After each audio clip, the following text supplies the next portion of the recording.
पाक कलाम में से हमारे लिए आज की तिलावत रसूलों के अमाल उसका पहला बाब 15वीं आयत से 17वीं आयत, 20वीं आयत से 26वीं आयत तक।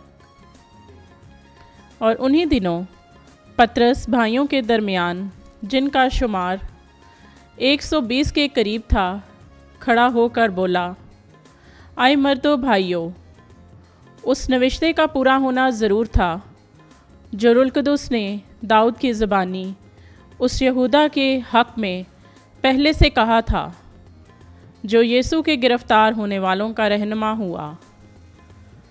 वो हम में गिना गया और इस खिदमत में शरीक था, क्योंकि मज़ामीर की किताब में ये लिखा है कि उसका मस्कन उजड़ जाए और उसमें कोई बसने वाला ना रहे, और ये कि उसका ओहदा दूसरा ले ले।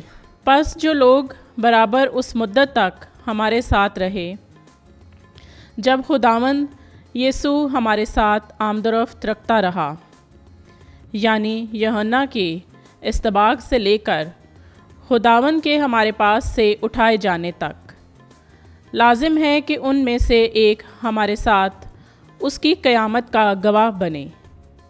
फिर उन्होंने दो को पेश किया, यानी यूसुफ को जो बरसबा कहलाता और मलकूब बसदीक था, और मत्यास को, और ये कहकर दुआ की कि आए खुदावंद, तू जो हर एक के दिल को जानता है, ज़ाहिर कर कि उन दोनों में से तूने किसे चुना है, और कि वो इस खिदमत और रसालत की वो जगह ले जिससे यहूदा खारिज हुआ, ताकि अपनी जगह जाए।